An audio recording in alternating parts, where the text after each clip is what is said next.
Hello, my name is Lois Ferguson, and today I'm going to talk to you about motivational interviewing as it relates to addiction. At the end of this presentation, you will know what addiction is, a little background about addiction, you'll have a better understanding of what addiction is, who's at greater risk, and one of the interviewing styles that I used for the subject of choice in this presentation. Who's at greatest risk? The greatest risk is our adolescents or our teens, ranging from 11 to 17. By the age of 17, a whopping 50% of teens have tried one drug or another. D. Snipes, who is a 17-year-old boy, his mom did give permission for him to be a person of interest.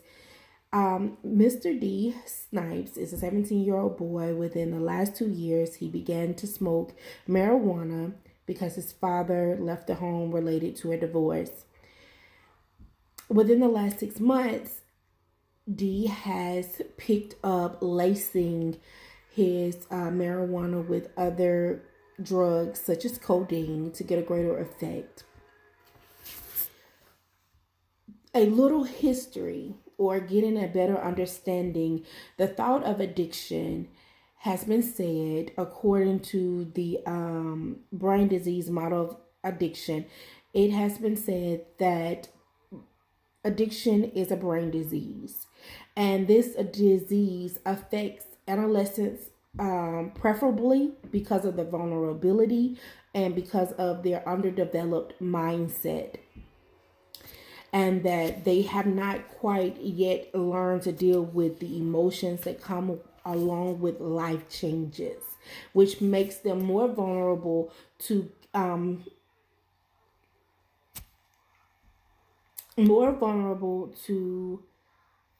trying drugs and allowing that to control their day-to-day life. What is addiction? Addiction is a psychological or physical need for a substance or process to the extent that the individual will risk negative consequences in the attempt to meet the need.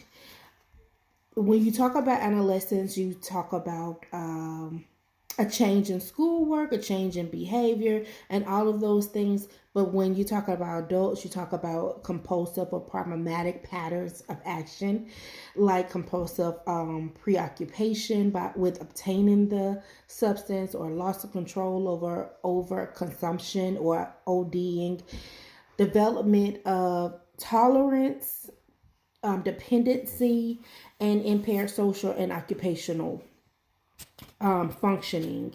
A little background about the interviewing style is motivational interviewing was developed to help people work through and commit to change. Motivational interviewing combines a supportive and empathetic counseling style with a conscious directive method and their aim to directing change. It's more so to motivate a person rather than blame them for the addiction. Because if we can get to the root of why a person what led a person to an addiction, then we can redirect them into the right direction. The four processes: engaging, focusing, evolving, and planning are major parts of motivational interviewing, because engaging empathetic and reflective listening, creating a good relationship with the client. First process of motivational interviewing is engaging the person and speaking with you, establishing a bond with them so that they can share things with you. Focusing, or which is the second process of motivational interviewing, it involves advice giving, and then evolving is Evoking is the heart of motivational interviewing, where we want to get the client, in which we elicit ideas from the client to help them in their recovery. And then planning it just encompasses both developmental commitment to change and formulating a concrete plan of action. Some of the strengths of motivational interviewing is listening and reflection. And that instills trust and an openness needed to understand and respond to the changes needs for the client or the patient. Motivational interviewing allows quick assessment.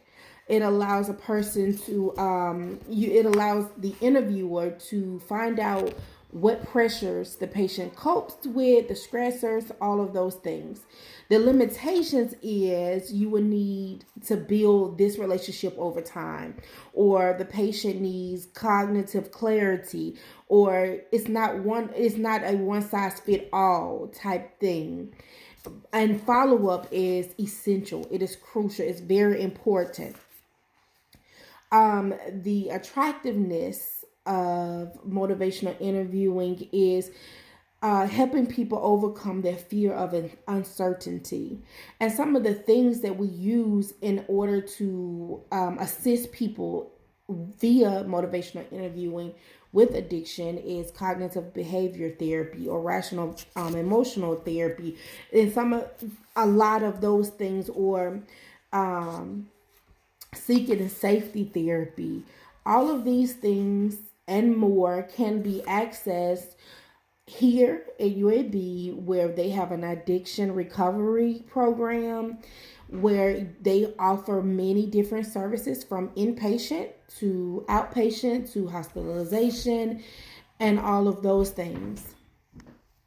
This interview is being used via the OARS style, and it is listed below regarding how the interview went with D.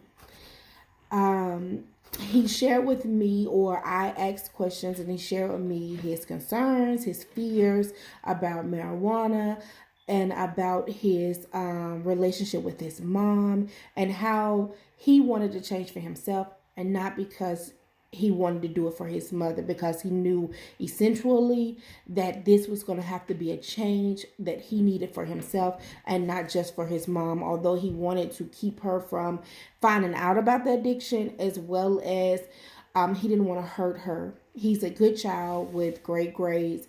He just made a decision that has led to a habit that he's willing to break. And as you see below, this is our interview. This is me summarizing, and this is me opening, ending, questioning.